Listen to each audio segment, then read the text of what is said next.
Mummy जी, रात भर परी की तबीयत खराब थी इसलिए थोड़ा देर हो गई। बच्चे तो हर घर में होते हैं। हमने भी बच्चे पाले हैं, इसका मतलब ये नहीं कि घर का काम छोड़ दो। रविवार की सुबह थी। दिल्ली के रोहिणी इलाके में बने दो बेडरूम के फ्लैट में हमेशा की तरह हलचल शुरू हो चुकी थी। रसोई से चाय की खुशबू आ रही थी और ड्राइंग रूम में टीवी पर पुराने गाने धीमी आवाज में चल रहे थे। लेकिन उस दिन घर का माहौल कुछ अलग था। सुमित सोफे पर बैठा मोबाइल चला रहा था और सामने सेंटर टेबल पर रखा नाश्ता ठंडा हो चुका था। उसकी माँ कमला देवी बार बार घड़ी की तरफ देख रही थी और फिर रसोई की तरफ। आखिर उससे रहा नहीं गया। पूजा, कितनी देर लगेगी? और सुमित को ऑफिस भी जाना है। रसोई से आवाज आई, मम्मी जी, बस 2 मिनट, पराठे उतर रहे हैं। कमला देवी ने मुंह बनाते हुए धीरे से कहा, इसके 2 मिनट कभी खत्म ही नहीं होते। सुमित ने कुछ नहीं कहा। पहले वह ऐसे समय मुस्कुरा देता था, लेकिन पिछले कुछ महीने से उसने चुप रहना सीख लिया था। कुछ देर बाद पूजा गर्म पराठे और चाय लेकर आई। चेहरे पर थकान साफ दिखाई दे रही थी। रात को उसे ठीक से नींद भी नहीं आई थी क्योंकि उनकी 7 साल की बेटी परी को तेज बुखार था। पूरी रात वह उसके सिर पर पट्टी रखती रही। जैसे ही पूजा ने प्लेट रखी, कमला देवी बोल पड़ी, इतनी देर कर दी? आदमी ऑफिस जाएगा या घर में ही बैठा रहेगा? पूजा ने शांत स्वर में कहा, मम्मी जी, रात भर परी की तबीयत खराब थी इसलिए थोड़ा देर हो गई। बच्चे तो हर घर में होते हैं, हमने भी बच्चे पाले हैं। इसका मतलब ये नहीं कि घर का काम छोड़ दो। सुमित ने एक नज़र पूजा की तरफ देखा। उसकी आंखों के नीचे काले घेरे पड़ गए थे, लेकिन उसने फिर भी कुछ नहीं कहा। यही उसकी सबसे बड़ी गलती थी। वह गलत बात करने वालों में नहीं था, लेकिन सही बात के समय चुप रहने वालों में जरूर शामिल हो चुका था। शादी के शुरुआती साल ऐसे नहीं थे। जब 5 साल पहले सुमित और पूजा की शादी हुई थी, तब सुमित हर छोटी बात पर पूजा का साथ देता था। ऑफिस से लौटते समय कभी उसकी पसंद की कुल्फी ले आता, कभी बिना वजह फूल। दोनों देर रात तक छत पर बैठकर बातें करते और भविष्य के सपने देखते। एक रात पूजा ने हंसते हुए पूछा था, अगर मैं बूढ़ी हो गई और बहुत मोटी हो गई तब भी प्यार करोगे? सुमित हंस पड़ा, तब तो और ज़्यादा, क्योंकि तब कोई और तुम्हें पसंद नहीं करेगा और तुम सिर्फ मेरी रहोगी। पूजा खिलखिलाकर हंस पड़ी, बहुत चालाक हो। उनकी हंसी सुनकर नीचे कमरे से कमला देवी की आवाज़ आई, अरे सो भी जाओ दोनों, पड़ोसियों को भी सोने दो। और तीनों हंसने लगे थे। उस समय तक सब कुछ अच्छा था, लेकिन इंसान की जिंदगी में बदलाव धीरे धीरे आता है। किसी को पता भी नहीं चलता कि कब छोटी छोटी बातें रिश्तों में दूरी पैदा करने लगती हैं। सुमित की नौकरी में प्रमोशन हो गया था। जिम्मेदारियां बढ़ गई थी। सुबह जल्दी निकलना और रात को देर से लौटना उसकी आदत बन गई थी। उधर पूजा की दुनिया घर और बेटी परी तक सीमित रह गई थी। पहले वह हर शाम तैयार होकर सुमित का इंतजार करती थी, लेकिन अब रात के 10 बजे तक इंतजार करते करते कभी सोफे पर ही उसकी आंख लग जाती। एक दिन सुमित रात 11 बजे घर पहुंचा। उसने देखा खाने की प्लेट ढकी हुई थी और पूजा सोफे पर बैठी बैठी सो गई थी। उसने प्यार से आवाज़ दी, पूजा। पूजा की आंख खुली, आप आ गए? हम्म। खाना गर्म कर दूं? नहीं, बाहर खा लिया। बस इतना सुनते ही पूजा का चेहरा उतर गया।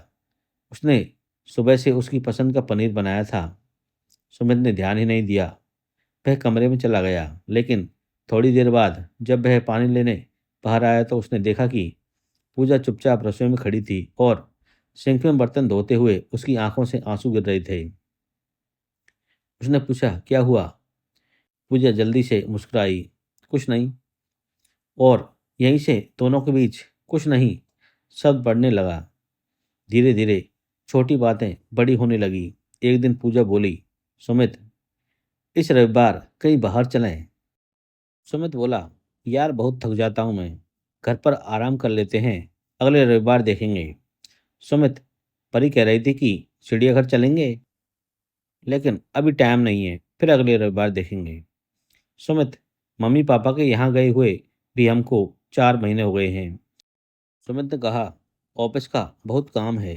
हर बार जवाब बदल जाता था, लेकिन नतीजा एक ही रहता था, नहीं।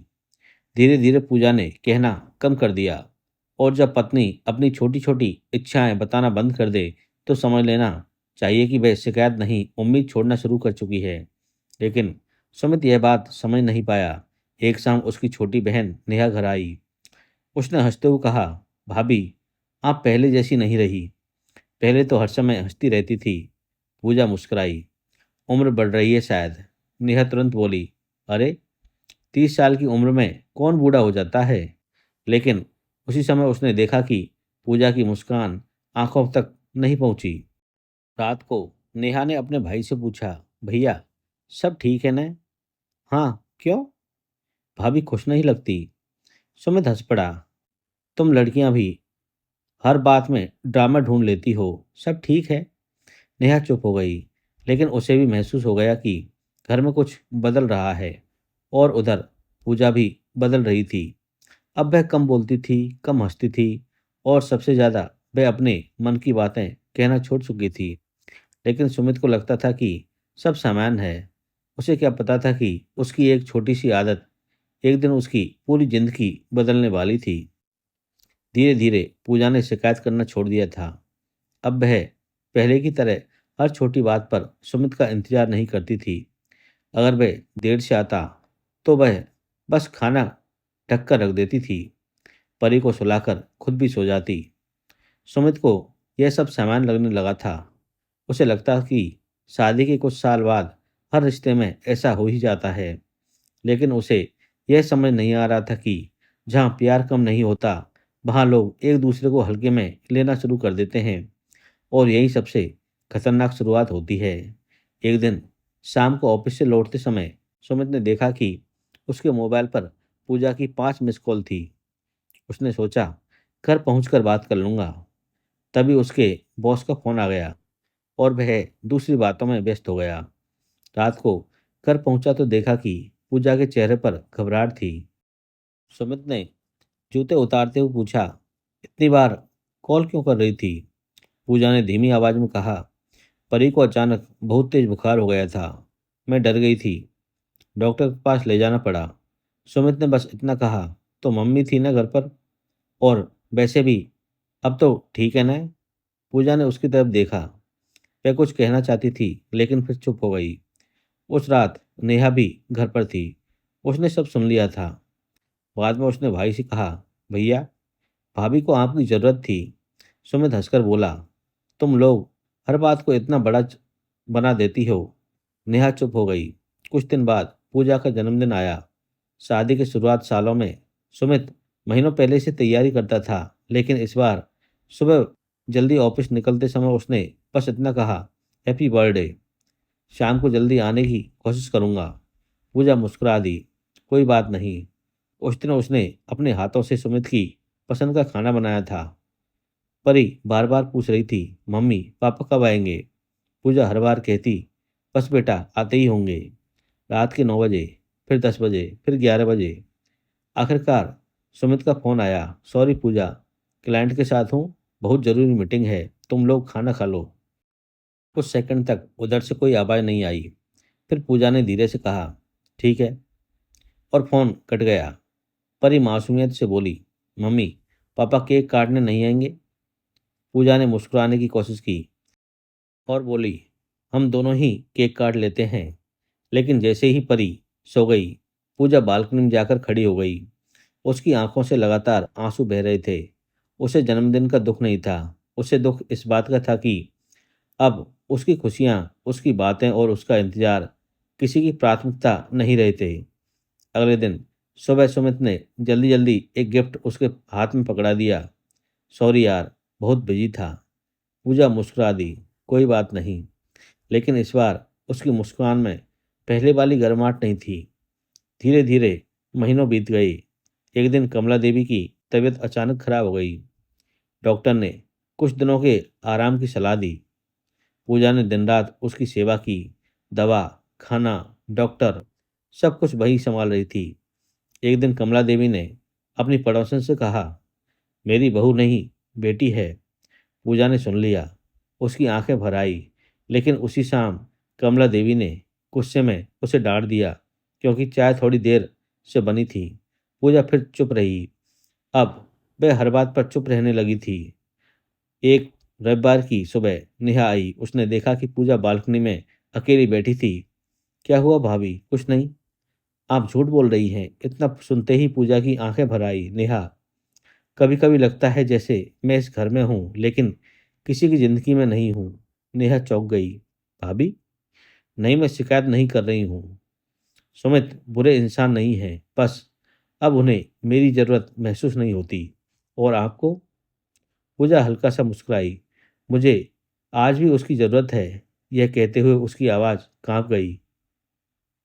उस शाम नेहा ने अपने भाई से कहा, भैया एक बात पूछूं? हाँ। अगर भाभी एक दिन सच में चली गई तो आपको क्या फर्क पड़ेगा? सुमित हंस पड़ा। पागल हो क्या? कहाँ जाएगी? और वैसे भी इतना ड्रामा मत किया करो। नेहा ने गहरी सांस ली। ड्रामा नहीं है भैया। कुछ रिश्ते अचानक नहीं टूटते, धीरे धीरे खत्म होते हैं। और जब तक इंसान को एहसास होता है तब तक बहुत देर हो चुकी होती है। लेकिन सुमित ने उसकी बात को भी मजाक बनाकर टाल दिया। फिर एक दिन एक ऐसी ही छोटी सी घटना हुई जिसे सुमित ने उस समय गुस्से में एक सामान्य बात समझा, लेकिन वही उसकी जिंदगी की सबसे बड़ी गलती बनने वाली थी। उस रात बारिश हो रही थी। परी को स्कूल प्रोजेक्ट के लिए कुछ सामान चाहिए था। पूजा ने दोपहर में ही सुमित को याद दिला दिया था। वापस आते समय रंगीन चार्ट पेपर और ग्लिटर ले आइए। हाँ याद है, लेकिन ऑफिस के काम में वह भूल गया था। घर पहुंचते ही पूजा ने पूछा, लाए? सुमित माथे पर हाथ मारकर बोला, ओह भूल गया। पूजा ने बस इतना कहा, कोई बात नहीं। लेकिन परी उदास हो गई। पापा, कल जमा कराना था। सुमित पहले से थका हुआ था। उसे लगा कि छोटी सी बात का बड़ा मुद्दा बनाया जा रहा है। और फिर गुस्से में उसने मुंह से एक ऐसी बात निकाली कि जिसका पछतावा उसे जिंदगी भर रहने वाला था। उसने ऊंची आवाज में कहा, हर समय बस यही सब चलता रहता है? घर, बच्चे, सामान, स्कूल, मेरी भी कोई जिंदगी है या नहीं? कमरे में अचानक सन्नाटा छा गया। परी डर गई। कमला देवी चुप हो गई और सामने खड़ी पूजा बस सुमित को देखती रह गई। उसकी आंखों में आंसू नहीं थे, लेकिन पहली बार उसकी आंखों में दर्द से ज्यादा थकान दिखाई दे रही थी। और धीरे से उसने सिर्फ एक बात कही, ठीक है सुमित, अब आपको मेरी वजह से कोई परेशानी नहीं होगी। उस समय सुमित को लगा था कि यह भी रोज की तरह एक नाराजगी है, लेकिन उसे नहीं पता था कि उस रात पूजा ने अपनी जिंदगी का सबसे बड़ा फैसला कर लिया था। अगली सुबह जब सुमित की आंख खुली तो घर में अजीब सी खामोशी थी। रसोई से बर्तनों की आवाज़ नहीं आ रही थी। चाय की खुशबू नहीं थी। उसने घड़ी देखी और जल्दी से बाहर आया। टेबल पर एक चिट्ठी रखी थी। सुमित, मैं हमेशा इस घर को अपना घर मानती रही। मैंने कभी तुमसे ज़्यादा कुछ नहीं मांगा, बस थोड़ा सा समय और अपनापन। लेकिन शायद मैं अपनी बातें समझाने में हार गई, इसलिए कुछ दिनों के लिए जा रही हूँ खुद को ढूंढने। और शायद तुम्हें भी यह समझने का मौका देने की रिश्ते सिर्फ जिम्मेदारियों से नहीं, एहसासों से चलते हैं।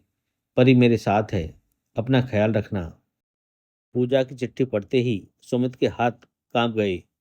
उसे पहली बार एहसास हुआ कि पूजा नाराज नहीं थी, वह टूट चुकी थी। अगले कुछ दिन सुमित की जिंदगी के सबसे कठिन दिन थे। सुबह खुद नाश्ता बनाना, ऑफिस भागना, घर लौटकर बिखरा हुआ घर देखना। उसे हर जगह पूजा की कमी महसूस होने लगी। एक दिन उसने अलमारी खोली तो पूजा की साड़ी से उसकी हल्की सी खुशबू आई और वह वहीं बैठ गया। उधर कमला देवी भी बदल चुकी थी। एक शाम उसने धीमी आवाज में कहा, बेटा, बहू के जाने के बाद समझ आया कि वह इस घर को कितनी चुपचाप संभालती थी। सुमित की आंखें भर आई। एक हफ्ते बाद वह पूजा के मायके पहुंचा। पूजा बरामदे में बैठी थी।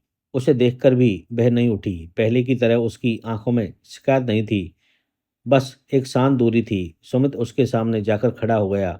पूजा, मुझे माफ कर दो। पूजा चुप रही। मैंने कभी तुम्हारी बातों को महत्व नहीं दिया था। मुझे लगता था कि मैं कमाकर अपना फर्ज निभा रहा हूँ, लेकिन मैं भूल गया कि पत्नी को पैसे नहीं, पति का साथ चाहिए होता है। पूजा की आंखें नम हो गई। सुमित की आवाज़ कांप रही थी। मैंने तुम्हें कभी समझने की कोशिश ही नहीं की। तुम हर बार मेरा इंतजार करती रही और मैं हर बार सोचता रहा कि कल समय दे दूंगा, लेकिन वो कल कभी नहीं आया। इतना कहते कहते उसकी आंखों से आंसू बहने लगे। पूजा ने पहली बार उसकी तरफ देखा और अगर मैं सच में हमेशा के लिए चली जाती तो सुमित का सिर झुक गया। तो शायद मैं जिंदगी भर खुद को माफ नहीं कर पाता। कुछ पल दोनों चुप रहे। तभी छोटी सी परी दौड़ती हुई आई और दोनों के बीच खड़ी हो गई। मम्मी, पापा, रो क्यों रहे हैं? यह सुनकर पूजा और सुमित दोनों हल्का सा मुस्कुरा दिए। पूजा ने धीरे से कहा, क्योंकि कभी कभी बड़े लोग अपनी गलती बहुत देर से समझते हैं बेटा। सुमित ने आगे बढ़कर पूजा का हाथ पकड़ लिया। एक मौका और दोगी? पूजा की आंखों से आंसू बह निकले। मौका रिश्तों को नहीं दिया जाता है सुमित, रिश्तों को निभाया जाता है। सुमित ने सिर हिलाया। इस बार निभाऊंगा। पूजा ने कुछ पल उसकी आंखों में देखा। वहां पहली बार उसे पछतावा नहीं, सच्चाई दिखाई दी। उसने धीरे से अपना हाथ नहीं छुड़ाया। सुमित समझ गया कि शायद रिश्ते को एक नई शुरुआत मिल सकती है। वापसी के रास्ते में परी दोनों का हाथ पकड़कर चल रही थी और सुमित मन ही मन सोच रहा था कि इंसान अक्सर घर बनाने में पूरी जिंदगी लगा देता है, लेकिन घर को संभालने वाले इंसान की कीमत समझने में बहुत देर कर देता है। उस दिन उसे जिंदगी का सबसे बड़ा सबक मिला था। रिश्ते कभी एक बड़े झगड़े से नहीं टूटते। वे छोटी छोटी अनदेखियां और अधूरे वादे और अनसुनी भावनाओं से धीरे धीरे कमजोर होते हैं। और जब कोई अपना शिकायत करना छोड़ दे तब समझ लेना चाहिए कि वह लड़ना नहीं, हारना शुरू कर चुका है। सौभाग्य से सुमित को अपनी गलती सुधारने का मौका मिल गया था, लेकिन हर किसी को दूसरा मौका नहीं मिलता। जब कोई अपना बार बार शिकायत करना छोड़ दे तो समझिए कि वह झगड़ा नहीं, उम्मीद छोड़ रहा है। पति पत्नी का रिश्ता प्यार, सम्मान और एक दूसरे की भावनाओं को समझने पर टिका होता है। तो दोस्तों, आपको ये छोटी सी कहानी कैसी लगी? अगर आपको ये कहानी पसंद आई हो तो मेरे चैनल को लाइक और शेयर ज़रूर करें। थैंक यू दोस्तों।